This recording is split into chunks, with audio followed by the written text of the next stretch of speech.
We are open for question and answers అండి. ఒక mic అండి.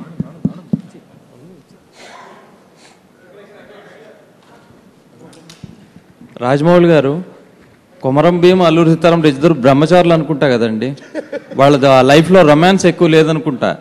మీరు ఒక అమ్మాయి ఏమో ఫారెన్ అమ్మాయి, ఇంకొక అమ్మాయి తెలుగు అమ్మాయిని అదే మామూలుగా ఇద్దరికి పెట్టారు కదా, మరి ఎట్లా అది? అంటే రకరకాలండి. చరిత్రలో కొమరం భీంకి ఇద్దరు భార్యలండి. అల్లూరి సీతారామరాజుకి చిన్నప్పటి నుంచి రొమాన్స్ ఉంది. అల్లూరి రామరాజుకి సీత మరదలతో చిన్నప్పటి నుంచి రొమాన్స్ ఉంది, కానీ పెళ్లి జరగలేదండి. సో నేను తెలిసిన కథ చెప్పట్లేదు, తెలియని కథ చెప్తున్నాను. Thank you. ఫిక్షనల్ స్టోరీ అన్నారు, మరి యాజ్ ఇట్ ఈజ్ క్యారెక్టర్స్ అని చెప్తున్నారు అల్లూరి సీతారామరాజు, కొమరం.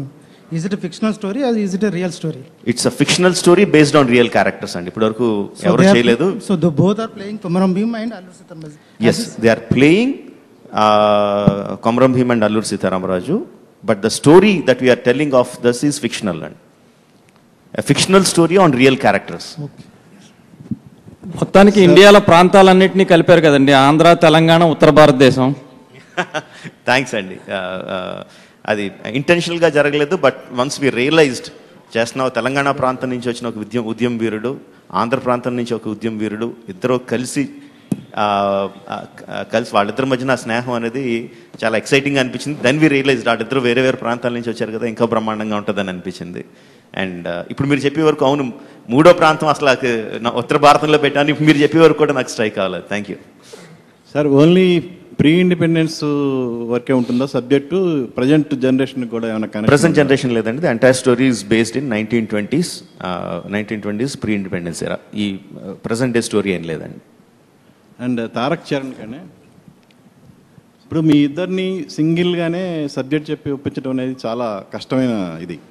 అలాంటిది మీ ఇద్దరు కాంబినేషన్లో సినిమా రావటం అనేది నిజంగా ఇది ఒక డ్రీమ్. సపోజ్ రాజమౌళి గారు కాకుండా వేరే ఏ డైరెక్టర్ అయినా అప్రోచ్ అయితే ఇది జరిగి ఉండేదా?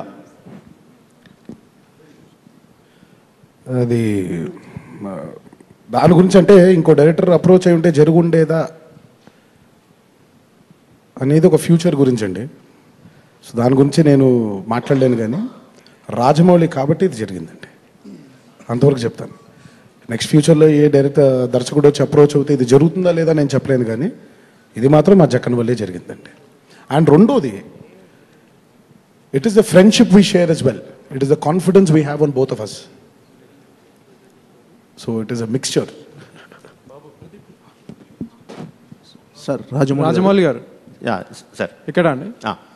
అంటే బాహుబలితో మొత్తం పాన్ ఇండియా మొత్తం మీ పేరు మారుమోగిపోయింది, మీ మార్కెట్ కానీ మొత్తం ఒక తెలుగు సినిమాని అంతర్జాతీయ స్థాయికి తీసుకెళ్లారు. సో ఆ సినిమా తర్వాత మళ్ళీ తెలుగు హీరోలతోనే చేయడానికి రీజన్ ఏంటి? అంటే యూ కెన్ డూ, మీకు చాలా ఆఫర్స్ వచ్చి ఉంటాయి, మళ్ళీ తెలుగు హీరోలతోనే చేయడానికి పర్టికులర్ రీజన్ ఏంటి? అంటే మీరు అడిగిన ప్రశ్నలోనే 2-3 ఉన్నాయండి. ఇద్దరు తెలుగు వీరుల గురించి కథ చెప్తున్నప్పుడు తెలుగు వాళ్ళతో చేయడం is appropriate. That is one obvious answer. Second one is again మీరు అడిగిన నా క్వశ్చన్లోనే ఆన్సర్ ఉంది. బాహుబలితోనే చేసాం కదండి, పాన్ ఇండియా వెళ్ళింది కదా. సో మనం కథని స్ట్రాంగ్ ఎమోషన్స్తో చేస్తే, సిన్సియర్గా చేస్తే యాక్టర్ ఎక్కడి నుంచి వచ్చారన్నది ఎక్కువ ఇది అవ్వదండి. అఫ్కోర్స్ ఐ నో యాక్టర్స్, తెలుసున్న యాక్టర్ ఉన్న సినిమాకి వెళ్ళడానికి ప్రతి ఆడియన్స్ ఇష్టపడతారు. But if you have a such a story wear the audience can associate themselves, ఆ క్యారెక్టర్తో అసోసియేషన్ అనేది మనకి ఏ యాక్టర్తో బాగుంటుందో వాళ్ళతో మనం సిన్సియర్గా చేస్తే ఆ బౌండరీని క్రాస్ అయ్యి వెళ్ళిపోగలుగుతామని నమ్మకం అండి. సార్ రాజమౌళి, ఈ నెలలో ఇప్పుడు రామ్ చరణ్ గారి బర్త్డే ఉంది, మళ్ళీ మేలో తారక్ గారి బర్త్డే ఉంది.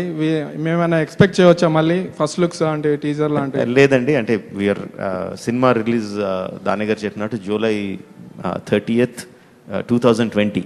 ఇప్పుడు రిలీజ్ చేయడం విల్ బి టూ ఎర్లీ. ఎందుకంటే July 30కి అక్కడో మార్చి ఉంది, అక్కడో మే ఉందండి. సార్ రాజమౌళి గారు, సార్ బాహుబలి లాంటి సినిమా తర్వాత రాజమౌళి గారి దగ్గర నుంచి మళ్ళీ నెక్స్ట్ ఏ సినిమా రాబోతుందని యావత్ భారతదేశంతో పాటు అందరూ ఎదురు చూశారు. అంటే మీకు కూడా బాహుబలి తర్వాత ఎలాంటి సినిమా చేయాలని ఒక డైలమా ఉండేదా? పర్టికులర్గా ఈ సబ్జెక్ట్ని ఎంచుకోవడానికి రీజన్ ఏంటి? అంటే ఈ చారిత్రక నేపథ్యం ఉన్న ఈ కథలో మీరు కొంచెం ఫిక్షన్ సినిమాటిక్ లిబర్టీ తీసుకోబోతున్నారు. అంటే ఈ స్వాతంత్ర సమరయోధులు అక్కడి నుంచి ఏమన్నా వివాదాలు రావని అనుకుంటున్నారా? అది ఎంతవరకు? అగైన్ మళ్ళీ 2-3 క్వశ్చన్లు ఉన్నాయండి మీరు అడిగిన దాంట్లో. ఫస్ట్ది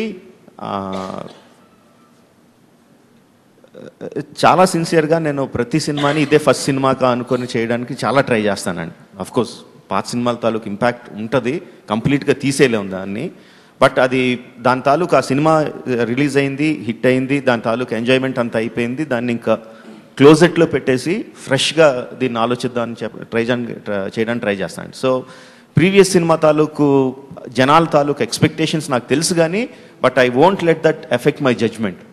దానికోసం సిన్సియర్గా ట్రై చేస్తానండి. సో అది పక్కన పెడతాను. అండ్ వివాదం అనేది అది ఎప్పుడు వస్తుందండి. మనం ఏ సినిమా తీసినా ఏమీ సంబంధం లేదు. బాహుబలి అసలు ఏమీ సంబంధం లేదు సినిమా తీసినా బాహుబలికి వివాదాలు వచ్చినాయి. దానికి దేనికన్నా వస్తాయండి ఆ వివాదాలు రావడం అనేది ఇంక ఇప్పుడు కామన్ అయిపోయింది అది. So that's a part and parcel of film making అయిపోయిందండి. So I'm not worried about. Sir వివాదం వేరు, ఇది వేరండి. ఇది చరిత్ర తీసుకుంటున్నప్పుడు గతంలో కూడా అల్లూరి సీతారామరాజు తీసినప్పుడు సీతారామరాజు కృష్ణ గారికి కూడా విమర్శలు వచ్చినాయండి. అంటే ఇద్దరు గ్రేట్ పర్సనాలిటీస్ని తీసుకుంటున్నప్పుడు ఆ బయోగ్రఫీస్లో నుంచి కొంత అబ్స్ట్రాక్ట్ చేస్తున్నప్పుడు వాళ్ళ జీవిత చరిత్ర తాలూకు గొప్పతనం కానీ ఘనత కానీ ఎక్కడ సఫర్ అవ్వకూడదు అనేటువంటి ఒక కాన్సెప్ట్ ఉందండి.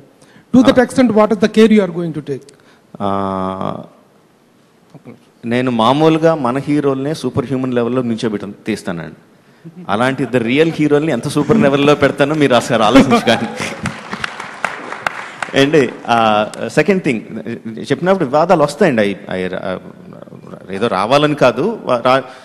ఇప్పుడు అల్లూరి సీతారామరాజు కృష్ణ గారు చేసినప్పుడే వివాదాలు వచ్చినాయి అన్నారు. ఆయన తీయడం మానేయాలా? అన్నమయ్య తీసినప్పుడు వివాదాలు వచ్చినాయి, ఆయన తీయడం మానేయాలా? మానకూడదు కదండి. వివాదాలు వచ్చినాయని భయపడి మనం నమ్మి ఒక అద్భుతమైన స్టోరీ మన దగ్గర ఉన్నప్పుడు అది తీయడం మనం మానకూడదని నేను నమ్ముతాను. సార్ ఇప్పుడు మల్టీ స్టారర్ అనేటువంటి దానికి డిఫరెన్స్ రకరకాలుగా కనిపిస్తున్నాయండి. ఒక సీనియర్ హీరోని ఒక జూనియర్ హీరోని పెట్టి కూడా మల్టీ స్టారర్ అంటున్నారు. But the real definition for a multi starrer is 2 contemporary heroes of equal age and equal stature చేసినప్పుడు అది కరెక్ట్ మల్టీ స్టారర్కి ఆ డిఫైన్ బాక్స్లో సిట్ అవుతుందండి. This is the correct definition, correct sitting. But sharing the scenes, sharing the equal prominence is also very important. Our point of view, what is the conflict you are going to face, how you are going to handle and tackle it? There is no conflict there అండి. మీరు అన్నది correct, but we have to give a correct definition అండి. ఇద్దరు top stardom ఉన్న హీరోల్ని ఇద్దరు పక్కకు పెట్టినప్పుడు అమ్మో కొంచెం అటు ఇటు అయితే ఫ్యాన్స్ ఇదవుతారేమో, మావాడికి ఎక్కువ ఉంది మావాడికి తక్కువ ఉందని గొడవ పడతారేమో అని చెప్పి ఇద్దరికి ఒక ఫైట్ పెడితే అక్కడో ఫైటు, ఇక్కడ సాంగ్ పెడితే అక్కడో సాంగ్, ఫైట్లో ఇక్కడో పంచ్ పెడితే అక్కడో పంచు, ఇలా పంచుకుంటే వెళ్ళామనుకోండి ఆ కథలో రసం అనేది కంప్లీట్గా వెళ్ళిపోద్దండి. First thing that as a film maker what we should believe is whether we have a strong story or not. Audience cinema థియేటర్కి వచ్చి థియేటర్లో కూర్చున్న 10 నిమిషాల్లో చరణ్ని తారక్ని మర్చిపోయి నేను చూపించిన క్యారెక్టర్స్ని చూడగలరా లేదా అన్నది is the biggest exercise that we did. మాకు ఆ కాన్ఫిడెన్స్ వచ్చి ఇద్దరు ఇంట్రడక్షన్ సీన్లు అయ్యి 10 నిమిషాలు ఒక సినిమాలోకి వెళ్ళిన తర్వాత కంప్లీట్గా వాళ్ళని మర్చిపోయి మేము చూపిస్తున్న క్యారెక్టర్స్ని నమ్మే సీన్స్ మన దగ్గర ఉంది, అంత strong screenplay and story మన దగ్గర ఉంది అని నమ్మిన తర్వాతే వి స్టార్టెడ్ గోయింగ్ హెడ్ అండ్ అది నేను చాలా స్ట్రాంగ్గా నమ్ముతానండి. అండ్ బ్యాలెన్స్ ఉండాలండి. బ్యాలెన్స్ ఎక్కడ ఉండాలండి? నేను ఇందాక అన్నట్టు ఒక ఫైట్ ఒక సాంగ్ కాదు.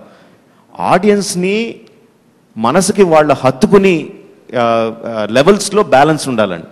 ఒకళ్ళ మీద ఎక్కువ ఇష్టపడి ఒకళ్ళు తక్కువ ఇష్టపడేటట్టు చేస్తే that is a unbalance story. I don't think I have an unbalance story అండి. సినిమా కంప్లీట్ అయ్యేసరికి ఆడియన్స్కి కొమరం భీం పాత్రలో తారక్ ఎంత నచ్చుతాడో అల్లూరి సీతారామరాజు పాత్రలో చరణ్ కూడా ఈక్వల్గా నచ్చుతాడండి. ఇద్దరి మీద ఆడియన్స్కి సమానమైన ఎంపతి ఉంటుంది. దాంట్లో నేను సరి సమానమైన బ్యాలెన్స్ వచ్చేటట్టు జాగ్రత్త తీసుకున్నాను. సార్ ఒక్క నిమిషం. ఇప్పుడు ఇద్దరు డిఫరెంట్ టైం పీరియడ్ లో ఉన్న సూపర్ హీరోస్ రియల్ హీరోస్ ని కలిపి ఒక సినిమా ఫిక్షన్ గా చేస్తున్నారు. ఎవరు మాట్లాడుతున్నారు సార్? ఇద్దరు డిఫరెంట్ టైం పీరియడ్ లో ఉన్న సూపర్ రియల్ హీరోస్ ని ఫిక్షనల్ గా చేస్తున్నారు. ఇద్దరు డిఫరెంట్ టైం పీరియడ్ కాదు సార్, సేమ్ టైం పీరియడ్ అండి. డిఫరెంట్ ఏరియాస్ ని, డిఫరెంట్ ప్రాంతాల వాళ్ళని ప్రొటాగనిస్ట్ గా చూపించేటప్పుడు వాళ్ళిద్దరికి ఆపోజిట్ గా విలన్ గా ఉండేవాళ్ళు డిఫరెంట్ పీపుల్ ఉంటారా, సేమ్ పీపుల్ ఉంటారా, లేకపోతే మీరు కొత్తగా క్రియేట్ చేసిన క్యారెక్టర్ అయి ఉంటుందా? వేరే క్యారెక్టర్ ఉంటుందండి. నేను ఇందాక మీకు చెప్పిన క్యారెక్టర్లో రకరకాల క్యారెక్టర్స్ చెప్పానండి. డైజీ కానీ, ఆలియా కానీ, సముద్రగన్ గారు కానీ, అజయ్ దేవ్గన్ గారు కానీ, ఇప్పుడు మీరు అడిగిన వేరే విలన్ క్యారెక్టర్ కానీ, వీళ్ళందరూ ఉంటారండి సపోర్టింగ్ కాస్ట్. బట్ ఈ సినిమా వరకు మేము కథ కంప్లీట్ అయిన తర్వాత మేము ముగ్గురు డిస్కస్ చేసుకున్నది ఏంటంటే, ఇందులో హీరో విలన్ అన్న ఆళ్లే, హీరో హీరోయిన్లు అన్న ఆళ్లే. So this is the story about this two guys. All the characters are supporting them. ఆ పెడస్టల్ మీద నుంచోబెట్టడానికి మిగతా వాళ్ళందరూ సపోర్ట్ చేస్తారు. సార్ రాజమౌళి గారు నమస్తే అండి. ఇటు దిస్ ఈ ప్రజాశక్తి ఫ్రమ్ శక్తి అండి నా పేరు. విషయం ఏంటంటే మీరు ప్రతి అంశాన్ని కేర్ తీసుకుంటారు. ఈ పోస్టర్లో ఈ సైడ్ ఏమో చిరుతల ఏదో పోరాటం వదిన రైట్ సైడ్ మీకు లెఫ్ట్, అది అంటే అక్కడ హెయిర్ లేదు పైన, జస్ట్ రైట్లో అలాగే ఉంది కానీ హెయిర్ పెట్టారు. ఈ చిన్న వేరియేషన్ ఏంటి, దాని అర్థం ఏంటి? నాది స్ట్రైట్ హెయిర్ అండి, అతనిది ఉంగరాలు జుట్టండి. ఉంగరాలు పైకి వెళ్ళింది, నాది కింద పడింది. ఎనీహో అది ఒక క్రియేషన్, జస్ట్ మీ థాట్. మీరు అలా ఒక టైగర్ పైన టోపీలు పెట్టాం చూసారండి, ఎవరు చుట్టాలో తెలియకుండా. కాదండి, ఒక టైగర్ ఒక చిరుత కాదు సార్. ఇంకోటి 1920 కాన్సెప్ట్ కదా, 2020లో 100 years దానికి ఏదో యాదృచ్ఛికం ఎలా అనిపిస్తుంది మీకు రిలీజ్ అవడం? మళ్ళీ మీరు చెప్పే వరకు కూడా స్ట్రైక్ అవ్వలేదండి. కరెక్ట్గా 100 సంవత్సరాలు రిలీజ్ చేస్తున్నామని మీరు చెప్పే వరకు స్ట్రైక్ అవ్వలేదు. యాక్చువల్గా కథ చూసుకుంటే 1921-22 అండి, 20s అన్నాను. బట్ డెఫినెట్గా 2021-2022 వరకు సినిమా వెళ్దాం. 2020లోనే వస్తుంది, అది మాత్రం గ్యారంటీ. రాజమౌళి సార్, ఒక తెలియని చరిత్ర చెప్పడానికి మీరు ట్రై చేస్తున్నారు. ఈ చరిత్ర చెప్పడానికి కంప్లీట్ ఫిక్షన్గా వెళ్తున్నారా, లేకపోతే ఎవరైనా పరిశోధన జరుగుతుందా? వాళ్ళు కొంతకాలం మిస్ అయ్యారా కదా, ఎవరికి తెలియదు ఆ చరిత్ర గురించి. కంప్లీట్ ఫిక్షన్గా వెళ్తున్నారా, ఏదైనా పరిశోధన జరుగుతుందా? కాదండి, సినిమా స్టార్ట్ చేయకముందు వాళ్ళిద్దరి గురించి తెలుసున్న కథలు కానీ తెలుసున్న రచనలు కానీ మొత్తం అంతా కంప్లీట్గా చదివామండి. ఆథెంటికేటెడ్ రచనలుగా రాసినట్లో చాలా తక్కువ ఇన్ఫర్మేషన్ ఉందండి. క్లియర్ కట్ ఇన్ఫర్మేషన్ ఏం లేదు. యాక్చువల్గా ఉండుంటే నేను దాని గురించి కొంచెం వరి అయి ఉండాలేమో, లేకపోవడం నాకు ఎక్కువ complete I have freedom to. నేను ఆ మధ్యకాలంలో ఏం జరిగిందన్నది నాకు ఎలా కావాలంటే నేను అలాగా ప్రజెంట్ చేసే అవకాశం వచ్చిందండి. So I'm doing it completely fictional. There is no reality in that. It's completely కల్పిత కాదండి, ఇట్స్ కంప్లీట్లీ కల్పన. దానయ్య గారు, ఆన్ బోర్డ్ బడ్జెట్ ఎంతండి? 350 to 400 అండి. 352 crores to 400 crores.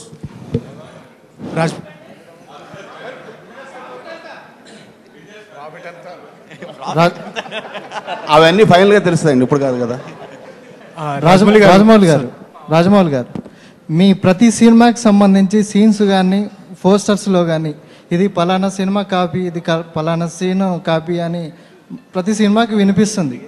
దాన్ని ఈ సినిమాతో ఏమన్నా అంటే బ్రేక్ చేస్తారా అనేది? అంటే రాకపోతే ఆశ్చర్యపోవాలండి, ఏదోటి వస్తానే ఉంటుంది. ఇందాక వివాదాలు ఏదైతే అనుకున్నామో ఆ కాపీ అన్నది ఏదోటి ఎక్కడెక్కడో ఎతికి ఎక్కడ తెలియని దాన్ని కూడా తీసుకొచ్చి పెడతా ఉంటారండి. సో దట్స్ చెప్పాను కదండి, part and parcel of film making. అది దాని గురించి అసలు ఒక్క సెకండ్ కూడా ఆలోచించినండి. సార్ ఈ కాదు సార్, నేను అదే ఇది మాకు తెలియకుండా ఎప్పుడు జరిగింది అంటున్నా. ఇది కాపీ చేసాను వచ్చిందా ఈ వివాదాల గురించి? మా దగ్గర రాలేదండి. సో డెఫినెట్గా దానికి సార్ ఇద్దరు characters freedom fighters are rooted in Telugu culture, like Alluri Sitarama Raju గారి or Komaram Bheem. But you're making the film you're taking to other languages pan Indian లెవెల్లో. Maybe they don't know our history or about our freedom fighters. So are you worried whether they'll truly understand the importance of these characters, or will they see them just as heroic men, bonding with each other? First thing అండి, తెలియపోతే ఇప్పుడు తెలుసుకుంటారని ఆశ. First thing, that's the most important thing. అందరికీ తెలియాలండి బేసిక్గా. చాలా చాలా గొప్ప గొప్ప వీరుల కథలు మరుగున పడిపోయినాయి. అదేం తప్పని కాదు, జరగలేదు, తెలియలేదు. So if people are interested, ఏంటి ఇద్దరు తెలుగు వీరుల గురించి చెప్తున్నారంట కదా అని చెప్పి if they start googling, if they start searching for who these people are, I will be more than happy, I will be honored if people do that. And second thing, మనం కథ చెప్పేటప్పుడు అంటే అగైన్ నేను చెప్పినట్టు ఆ కథలో ఉన్న characterisation తాలూకు స్ట్రెంగ్త్ మీద ఈ సినిమా నడుస్తుంది తప్ప not based on the legend what they are, because I'm not telling any story about what they did. మీకు ఆల్రెడీ ఉన్న తెలిసిన కథను నేను ఏది సినిమాలో చూపించట్లేదండి. మీకు ఆల్రెడీ ఉన్న తెలిసిన క్యారెక్టర్ లాగా ఏ విధంగా వీళ్ళు తయారయ్యారన్న కథనే నేను చెప్తున్నాను. So both ways I'm not worried about it. Sir, in Bahubali, you had two strong female characters. Yeah. So in this, you are getting two leading actresses who are really talented, highly talented. So how much do you think you can exploit? Because as I can see, there are two heroes. This is all about heroism and patriotism and all that. So you think you'll be able to extract that kind of talent that Alia Bhatt comes with? See, when I make a movie, I don't have a boxes to tick like, okay, do I have strong female character? Do I have a certain this character? I don't have boxes, that kind of boxes to tick. Yeah. The boxes I tick is that each and every scene, is it creating an impact on the audience? Okay. If that scene to create an impact, I need a strong female character, I'll put a strong female character. If not, I won't put a strong female character. It is all about the kind of impact that my story is going to give to the audience. And that is one part of your question. The second part of the question is Alia Bhatt plays a fantastic character where she comes at a crucial juncture and changes the course of the story. Okay. Yeah. In many contexts, strong women, many times when people ask me strong women, is that they physically, are they strong or not? No, for me, a woman being physically strong or not is inconsequential. For me, whether she's mentally strong or not is what makes her strong. Yeah. So in that aspect, the character Sita, played by Alia Bhatt, will be one of the strongest characters in the film. Okay, thank you, sir. Thank you. Alluri Sitaramaraju getup మనం already చూసాం sir. Kumaram Bheem getup కూడా చూసాం. మీరు ఎట్లా చేస్తున్నారు? అంటే చెప్పాను కదండి, this is before they became what they are. You will be seeing young, fresh, unseen characters of Alluri and Komaram. This will be completely fresh. Sir, Rajmouli garu. Sir, Rajmouli garu. వీరిద్దరు యోధులే అయితే వీరమరణం చెందారు కదా. ఇప్పుడు ఈ సినిమాలో conclusion చనిపోతారా లేకపోతే స్వాతంత్ర్యం సాధిస్తారా? అదే చెప్పాను కదా, సీక్వెల్ గా ఇంకోటి తీస్తారా? Yeah, that is one point we can think about. నేను మళ్ళీ అదే చెప్తున్నా అండి, మనకు తెలిసిన కథలో వాళ్ళు తిరిగి వచ్చి స్వతంత్ర పోరాటం మొదలు పెట్టిన దగ్గర నుంచి మన కథ స్టార్ట్ అవుతుంది. మనకు తెలిసిన అన్ని కథలు కూడా నా కథ వాళ్ళు తిరిగి రావడంతో అయిపోద్ది. సో అక్కడ వాళ్ళు ఏం చేశారు అన్న దాన్ని బట్టి దాన్ని ఏ విధంగా వాళ్ళు మనకు తెలిసిన లెజెండ్స్గా మారారు దగ్గర నా కథ అయిపోతుందండి. సో వాళ్ళు వీరమరణం పొందడం, వాళ్ళు ఇక్కడికి తెలంగాణ ప్రాంతం వచ్చి ఆంధ్ర ప్రాంతం వచ్చి వాళ్ళు ఏ విధంగా పోరాడారు అన్నది is not the part of my story. Rajamouli గారు ఈ ఆలోచన మీద మీ నాన్నగారిదా అసలు ఈ కాన్సెప్ట్ తట్టడానికి కారణం? మా ఐడియా నాదండి. ఐడియా నాది చాలా చాలా సంవత్సరాల క్రితం మోటార్ సైకిల్ డైరీస్ సినిమా చూశానండి. మోటార్ సైకిల్ డైరీ సినిమాలో సరదాగా సినిమా చాలా ఇంట్రెస్టింగ్గా సాగుతూ ఉంటుంది. ఒక షే అన్న ఒక వ్యక్తి గురించి కథ సాగుతూ ఉంటుంది. లాస్ట్ ఫ్లాగ్ ఎండ్లో they suddenly reveal the character what we have seen through out the film is actually not some guy but it's actually షెగువరా. It's a fantastic twist. అసలు ఇది చాలా బాగుంది కదా, ఇది మనం కూడా ఇలా తీస్తే ఎలా ఉంటుంది. రాజు అన్న ఒక కుర్రోడు గురించి 20s కథ చెప్పి లాస్ట్లో అల్లూరి సీతారామరాజు రివీల్ చేస్తే ఎలా ఉంటుంది అని చాలా సంవత్సరాల క్రితం అనుకున్నదండి. దెన్ సడన్గా కొమరం భీమ్ గురించి చదువుతూ ఉంటే దెన్ నేను ఇందాక మీకు చెప్పినట్టు ఇద్దరు ఒకే టైంలో పుట్టడం, ఒకే టైంలో వెళ్ళిపోవడం, ఒకే టైంలో తిరిగి రావడం, ఇద్దరు వెళ్ళినప్పుడు ఏం జరిగిందో ఇద్దరు గురించి తెలియకపోవడం, తిరిగి వచ్చిన తర్వాత ఇద్దరు ఒకే విధంగా గెరిలా వార్ఫేర్లో ఫైట్ చేయడం. I thought it was fantastic and so the thought was planted by motorcycle diaries. Then graphics సినిమాలు జనరల్గా చేయడానికి బాహుబలి తర్వాత కొంచెం బ్రేక్ తీసుకుంటా అన్నారు. మరి ఈసారి కూడా విజువల్ ఎఫెక్ట్స్ చాలా ఎక్కువ అవసరం అవుతాయేమో కదా? అవుతాయండి. అంటే కుక్కతో వంకర అంటారు కదండి ఆ టైం. రామ్ చరణ్ గారు ఓ పక్కన నాన్నగారేమో సైరా చేస్తున్నారు, మీరు ఇప్పుడు అల్లూరి సీతారామరాజుగా చేయబోతున్నారు. ఒకే కుటుంబం నుంచి స్వాతంత్ర సమరయోధులు, ఇద్దరు స్వాతంత్ర సమరయోధులు వస్తున్నట్టున్నది. నిజంగా కోఇన్సిడెన్స్ అండి, అస్సలు మేము అనుకోలేదు. ఒకటే ఇయర్లో ఆయనదేమో ఈ సంవత్సరం సెకండ్ హాఫ్ ఆఫ్ ది ఇయర్లో ఆయన సినిమా రిలీజ్ అవడం, సేమ్ కైండ్ ఆఫ్ ఎరా నేను కూడా చేయడం అనేది ఇట్స్ కంప్లీట్ కోఇన్సిడెన్స్. తారక్ ఒక చిన్న ప్రశ్న, అంటే ఇప్పుడు రాయలసీమ మాండలికం అయిపోయింది, ఇప్పుడు తెలంగాణ మాండలికం ఏమైనా ప్రాక్టీస్ చేస్తున్నారా? కొమరం భీమ్ గారు మాండలికం ఏదైతే ఆ మాండలికం అంటే. రాజమౌళి గారు, నేను రమేష్ అండి, జీ తెలుగు. యాక్చువల్గా మీరు చేస్తున్న దాంట్లో కొమరం భీమ్ ఏమో ముస్లిం రూల్లో ఉన్నాడు, అంటే అతని పీరియడ్ ఇక్కడేమో ముస్లిం రూల్లో ఉన్నప్పటిది. అల్లూరి సీతారామరాజు తీసుకుంటే అక్కడ క్రిస్టియన్ బ్రిటిషర్స్ రూల్లో ఉన్నాడు. సో అంటే వాళ్ళిద్దరు బయట నుంచి వచ్చిన వాళ్ళే, ముస్లిమ్స్ అండ్ క్రిస్టియన్స్. వీళ్ళిద్దరేమో హిందూ, ఇది వాళ్ళిద్దరు బయట నుంచి వచ్చారు కదా. సో మీరు ఈ స్టోరీ అనుకున్నప్పుడు అలాంటిది ఏం ఉండకపోవచ్చు మేబీ. రేపు పొద్దున మీరు దీన్ని ఇచ్చేసినప్పుడు ఇది ఒక కమ్యూనల్ రిలీజియన్ దీని కింద వచ్చే ఇదేమన్నా ముస్లిం క్రిస్టియన్ కింద ఎందుకున్నారండి వీళ్ళిద్దరు? నో రూల్ అండి నేను చెప్తుంది. తెలంగాణలో ముస్లిం రూల్ ఉంది, వాళ్ళు fight with Muslim against Muslim rule, and Sitaramaraju against Britishers. కాదండి, అంటే ఎక్కడి నుంచి ఎక్కడికన్నా లింక్ అయ్యి వచ్చారు. కాదండి, ఓకే. కొమరం భీమ్ నిజాం ఎగెన్స్ట్ గా పోరాడారు. ఆయన నిజాం ఈజ్ ఇస్లాంకి సంబంధించిన వాళ్ళు. Alluri Sitaramaraju fought against British, వాళ్ళు క్రిస్టియన్స్, బేసికలీ క్రిస్టియన్స్. కాబట్టి ఇప్పుడు మనం కథ చెప్పడం మానేయాలని చెప్పకూడదండి. అంటే మన ఇండియాలో ప్రజెంట్గా పర్టికులర్ ఇలాంటి వాటి మీద, ఇలాంటి ఇష్యూస్ మీద ఎక్కువ ఇలాంటి ఏదోటి వస్తుందండి. నేను అసలు అన్ఎక్స్పెక్టెడ్ క్వార్టర్స్ నుంచి ఏదేదో అసలు ఎక్కడేయో పెట్టి ఏదో వస్తాయి. దాని గురించి మనం అసలు నేనైతే ఆలోచించనండి, అసలు దాని గురించి ఆలోచించను. మనం సిన్సియర్గా కథ చెప్తున్నా లేదో ఒకటే పాయింట్ అండి. ఫిక్సేషన్స్ అన్ని మనకున్నాయండి, వాళ్ళకి లేవు. మన ఫిక్సేషన్స్ మనం వాళ్ళ మీద రుద్దేస్తున్నాం అంతే. రాజమౌళి గారు, సాయి ఫ్రమ్ మోజెటివ్. సార్ చెప్పండి. బాహుబలి సినిమా తీసేటప్పుడు సింగిల్ సినిమానే తీశారు.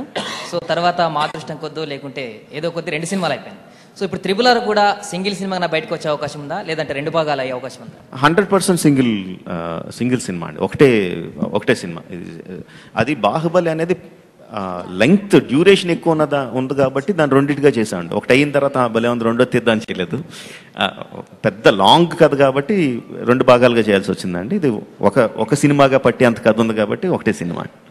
రాజమౌళి గారు, థ్యాంక్ యూ వెరీ మచ్. చాలా రోజుల తర్వాత మీరు తెలుగు మీడియాతో ఇంటరాక్ట్ అవుతున్నందుకు. ఇక్కడ అండి, థ్యాంక్ యూ అండి. ఈ బాహుబలిలో మొత్తం తెలుగు సౌత్ మీడియానే, సౌత్ యాక్టర్స్నే వాడారు. ఈ సినిమాలో ఎక్కువ నార్త్ వాళ్ళు కూడా తీసుకుంటున్నారు. అంటే యాంటీ రోల్కి, విలన్ రోల్కి, మెయిన్ రోల్కి, లీడ్ రోల్కి ఏమైనా తెలుగు హీరోలతో సమానంగా ఉన్న రోల్స్ అని ఇస్తున్నారు. అంటే మీ ఉద్దేశం అజయ్ దేవగన్ గారు విలన్ అనుకుంటున్నారా? కాదండి, అలాగేం లేదండి. అంటే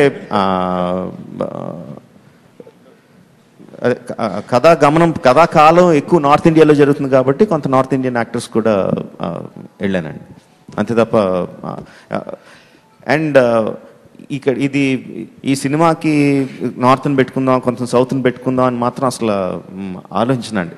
ఆ పాత్రకి ఎవరైతే బాగుంటారో ఆ పాత్ర ఏం చేయాలి, ఏ కైండ్ ఆఫ్ ఇంపాక్ట్ క్రియేట్ చేయాలి, ఆ ఇంపాక్ట్ క్రియేట్ చేయడానికి మనకున్న యాక్టర్లో, నాకున్న రిలేషన్స్లో, మనకు అప్పుడున్న డేట్సో లేకపోతే రెమ్యూనరేషన్సో లేకపోతే ఉన్న రిలేషన్షిప్సో దాంట్లో ఎవరు సూట్ అవుతారో చూసి పెట్టుకోవడం తప్ప వేరే క్యాలిక్యులేషన్స్ లేవండి. అంటే సౌత్ మొన్న వచ్చిన రోబో కానీ ఎన్ని చూస్తే ఎక్కువ విలన్ రోల్స్ అని నార్త్ వాళ్ళకి ఇస్తున్నారు. అంటే అది ఎప్పటి నుంచో ఉంది కదండి, గత 10 సంవత్సరాల నుంచి మనం విలన్ అంటే నార్త్ నుంచి ఒకరిని తీసుకొచ్చి పెడుతున్నాం. అంటే బిజినెస్ కోసం అనొచ్చా, యాక్టింగ్ మోడ్ కోసం అనొచ్చా?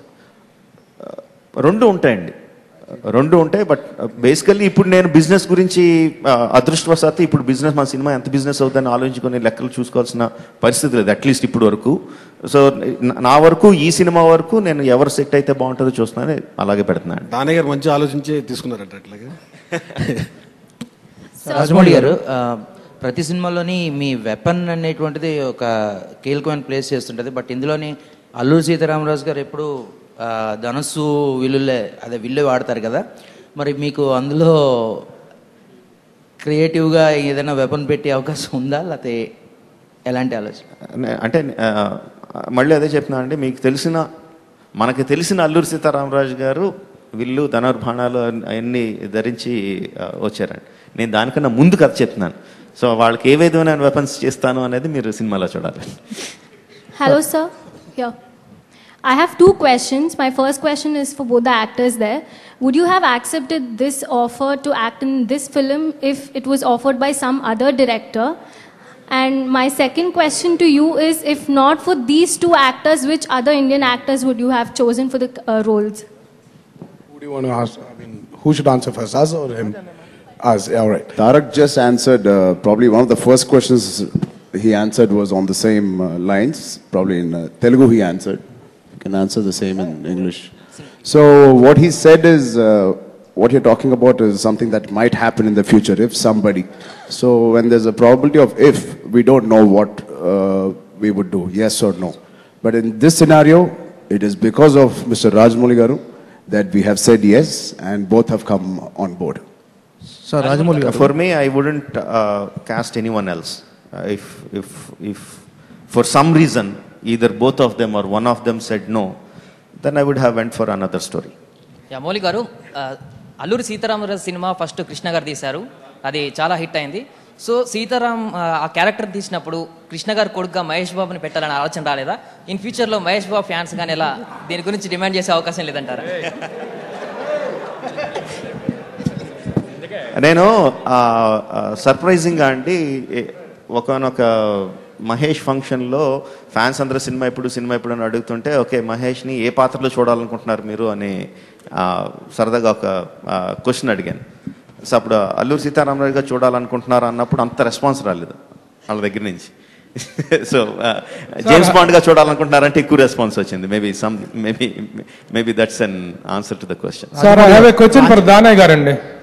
దానయ్య గారు, ఈ సినిమా స్టార్ట్ అయ్యి మంచి బజ్ క్రియేట్ అయిన సందర్భంలో 100 కోట్ల ఆఫర్ ఇస్తాం, సినిమా వదులుకోమని చెప్పి మీకు ఆఫర్ వచ్చిందని ఇండస్ట్రీలో వినిపించింది.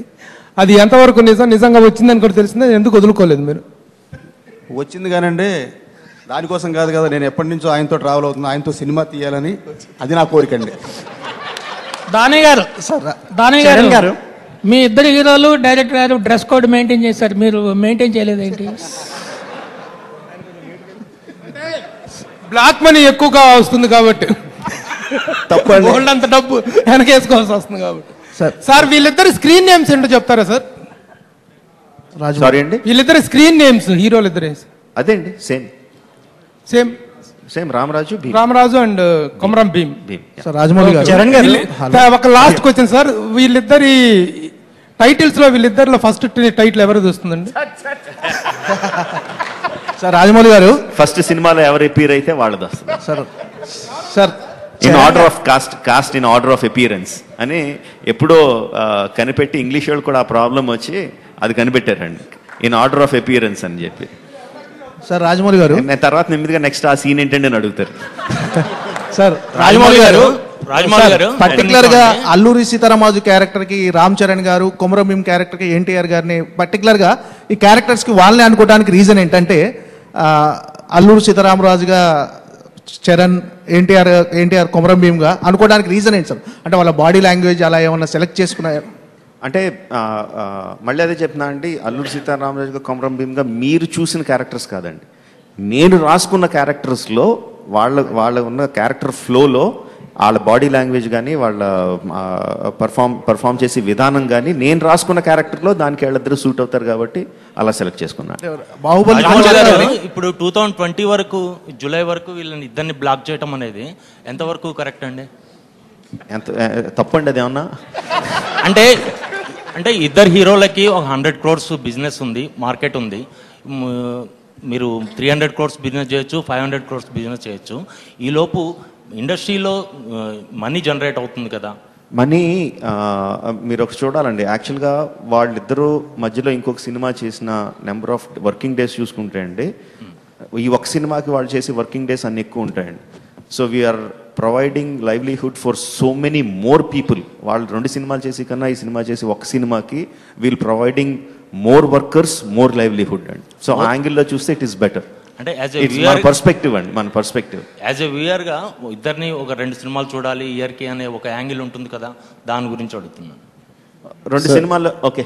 ఆడియన్స్ పరంగా కానీ, డిస్ట్రిబ్యూటర్స్ పరంగా కానీ, ఫ్యాన్స్ పరంగా కానీ మిగతా ఏ డైరెక్టర్స్తో ఆయన ఫస్ట్ ఆఫ్ ఆల్ ఈ మధ్య ఏ సినిమా సంవత్సరం లోపల అవ్వట్లేదు. ఆయన మమ్మల్ని ఆల్మోస్ట్ 1 yearలోనే వదిలేస్తున్నారు. ఇంకోటి అది పక్కన పెడితే వదిలేస్తున్నారు రాజమౌళి గారు వాళ్ళిద్దరిని ఎప్పుడు అది పక్కన పెడితే అండి, ఆయనతో ఎప్పుడు సినిమా చేసినా ఏ డైరెక్టర్ అయినా, ఏ ప్రొడ్యూసర్కైనా, ఏ హీరోకైనా అదొక 10 సినిమాలు 10 సంవత్సరాల వరకు గుర్తుండిపోయే సినిమా అవుతుంది. రెవెన్యూస్ కూడా ఒక ఆల్మోస్ట్ ఒక 5 to 10 years 5 to 7 years వరకు దాన్ని కొట్టే నెక్స్ట్ సినిమా కూడా మనం చూడలేదు. సో ఏం చేసినా ఆయన into 3 into 4 అవుతుంది. సో అన్ని పరంగా ప్లస్ అన్ని రోజులు షూటింగ్ చేస్తున్నాం కాబట్టి అంతమంది కార్మికులకి అంతమంది ఎవరైతే పని చేస్తున్నారో అంతమందికి అంత బతుకు తీరు అన్నీ జరుగుతున్నాయి కదండి. సో మాకైతే అసలు కంగారు లేదు. ఇంకా వెరీ హ్యాపీ. ఇంకా ఎన్ని రోజులు తీసినా మాకు వెరీ వెరీ హ్యాపీ. మాకు కూడా కొంచెం ఎడ్యుకేషన్ హాలిడే కదండి ఇది. తొందరపడకుండా ఊరికే కంగారుగా చేసేయకుండా ఇక్కడ కూర్చుంటే కనీసం నేర్చుకుంటున్నాంగా కొత్తవి ఏం చేయాలో. బహుశా ఇదే మా నెక్స్ట్ ఎడ్యుకేషన్ హాలిడే అంటాం దీన్ని మేము. స్కూల్ ఎక్స్కర్షన్ కి రాజమౌళి గారు, చరణ్ మీరు మగధీర తర్వాత ఫ్యాంటసీ అండ్ హిస్టారికల్ ఫిల్మ్ చేయలేదు. ఆ సినిమాకి రాజమౌళి డైరెక్టర్. యమదొంగ తర్వాత తారక్ కూడా చేయలేదు. మళ్ళీ ఆయన తర్వాత శక్తి మర్చిపోయారండి. కన్వీనియంట్ గా మీరు మర్చిపోయినా నేను మర్చిపోను. హలో రాజమౌళి గారు మీరు సినిమాలో కత్తి యుద్ధాలు ఉన్నా, గొర్రెల స్టార్లు ఉన్నా మీరు ముందు నేర్చుకుంటూ ఉంటారు. ఈ సినిమాకి మీరు ఏం నేర్చుకున్నారు? అదంతా ఒకప్పుడు అండి, ఇప్పుడు ఏం అవ్వట్లేదు. సార్ రాజమౌళి క్వశ్చన్స్ అండి ఫర్ ద మీడియా. రాజమౌళి గారు, బాహుబలి సినిమా ఆల్ లాంగ్వేజ్ లో కలిపి 2000 కోట్ల వరకు కలెక్ట్ చేసింది సార్ కమర్షియల్ గా. ఇది దానికి మించి ఎక్స్పెక్ట్ చేయొచ్చా? కమర్షియల్ గా దీని రేంజ్ ఎంత వరకు పోతున్నారు మీరు ఎక్స్పెక్ట్ చేస్తున్నారు? అండి ఎప్పుడు మన ఆశ ఏమో 10,000 కోట్ల దగ్గర ఉంటుందండి. ఆశకి ఎంతన్నా ఉండొచ్చు, ఆశకి హద్దు లేదు, ఎంతన్నా ఉంటుంది. భయం ఏమో మనం ఎంత ఖర్చు పెట్టాం ముందు అంత వచ్చేస్తే చాలు, తర్వాత సంగతి తర్వాత అనుకుంటామండి. రియాలిటీ ఆ మధ్యన ఎక్కడో ఉంటుందండి. అది మనకి సినిమా చివరికి వచ్చేసరికి కానీ రిలీజ్ అయిన తర్వాత కానీ మనకి రియాలిటీ ఏంటో తెలియదండి. మధ్యలో అదంతా జస్ట్ ఊహాగానాలు అంతే అండి. So doesn't make any. Sir work shops చేస్తా అన్నారు కదండి, ఎలాంటి వర్క్ షాప్స్ అవి, వాటి గురించి ఏమైనా చెప్తారా? మా బేసిక్ చేసింది యాక్టింగ్ వర్క్ షాప్స్ అండి. అంటే ఇప్పుడు ఒక క్యారెక్టర్ మనం పోర్ట్రే చేసేప్పుడు ఆ క్యారెక్టర్ ఒక నడక ఎలా ఉంటుంది, నడత ఎలా ఉంటుంది, జీవన విధానం ఎలా ఉండింది వాళ్ళది. పైగా ఎందుకంటే ఇప్పుడు మేము పోర్ట్రే చేసే క్యారెక్టర్స్ కూడా ఇప్పుడు ఆయన చెప్పినట్టు హీరోస్ అవ్వక ముందు, వారి పోరాటం వాళ్ళు చేయక ముందు ఏం జరిగిందన్నప్పుడు మాకు ఒక రెఫరల్ పాయింట్ లేదు. నిజంగా అల్లూరి సీతారామరాజు గారిది, కృష్ణ గారిది సీతారామరాజు సినిమా చూస్తే ఓకే ఇలా ఉండొచ్చేమో అనిపిస్తుంది. బట్ మనం చేసేది అది కాదు. ఇప్పుడు ఆయన కానివ్వండి, నాకు కానివ్వండి, మాకు అసలు వీ డోంట్ హ్యావ్ ఒక ఎగ్జాంపుల్స్ లేవు మాకు. ఆ క్యారెక్టర్లోకి వెళ్ళాలి అని అంటే కంప్లీట్గా డీటెయిల్డ్గా వాళ్ళ నడక ఎలా ఉంటుంది, వాళ్ళ నడత ఏంటి, వాళ్ళు ఎలా బిహేవ్ చేస్తారు అనేటువంటి వర్క్ షాప్స్ చాలా డీటెయిల్గా చాలా థరోగా చేయడం జరిగింది. Sir, Rajamouli garu. My question, hi, I'm Taruna from TV9. So my question for the heroes and of course for Rajamouli garu. You said you want to create an impact in the Indian cinema, plus you want to create an impact on the audiences. I want to know, what does both of you have to say? What is the echo of your heart? What kind of impact do you think? Like, you're already acting, you're already shooting, so you must be knowing back of your mind that there will be some impact. What is your impact, both of you, as an actor?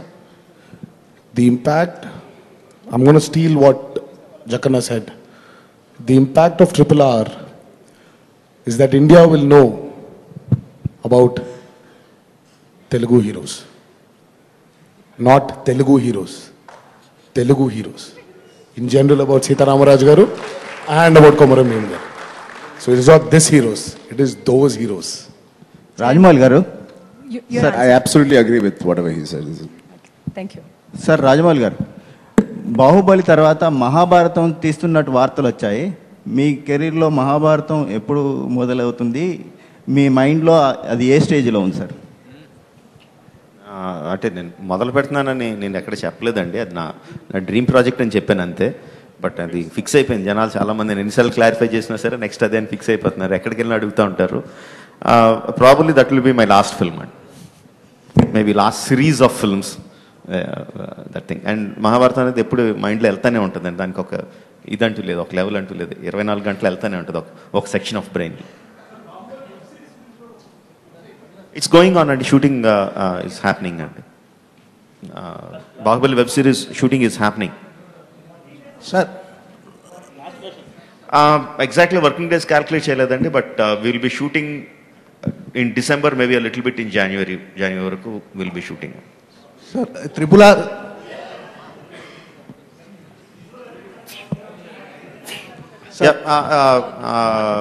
చాలా ఎక్కువ work ఉందండి visual ఎఫెక్ట్స్కి, but mostly to create a natural look, not to create a fantastic or ఎక్స్ట్రావెగెన్స్గా create చేయడానికి కాదు, to create more naturality we are visual ఎఫెక్ట్స్ని ఎక్కువ ఉపయోగిస్తున్నామండి. అది చాలా ఎక్కువ ఉంది కాబట్టి షూటింగ్ అయిపోయిన 6 months we are giving for the visual effects artist to come out with their output. Sir Rajamouli garu, RRRకి సంబంధించి ఒక చిన్న ప్రెస్ మీట్ ఉందంటేనే నేను ఒక 3-4 days నుంచి బాగా హైప్ వచ్చేసింది. అలాంటిది బాహుబలి తర్వాత రాజమౌళి గారి సినిమా అంటే డెఫినెట్గా ఎక్స్పెక్టేషన్స్ చాలా హైలో ఉన్నాయి. ఆ ఎక్స్పెక్టేషన్స్ కానీ ఆ ప్రెజర్ కానీ మీ వర్క్ మీద ఏమన్నా ఇంపాక్ట్ ఉంటుందా? లేదండి, అసలు నాకు ఎక్స్పెక్టేషన్ తాలూకు ప్రెషర్ నేను ఎప్పుడు ఫీల్ అవ్వలేదండి, ఇప్పుడు ఫీల్ అవ్వట్లేదండి. యాక్చువల్లీ అది స్ట్రెంగ్త్గానే ఫీల్ అవుతున్నా అండి. ఎక్స్పెక్టేషన్స్ జనాలు, ఇంతమంది జనాలు మన సినిమా కోసం ఎదురు చూస్తున్నారు అన్నది అది ఎడిషనల్ బలం కింద ఫీల్ అవుతున్నాను తప్ప నేను ఏనాడు దాని ప్రెషర్ కింద ఫీల్ అవ్వలేదండి. థ్యాంక్ యూ అండి, thank you. The Q&A is closed. Thank you.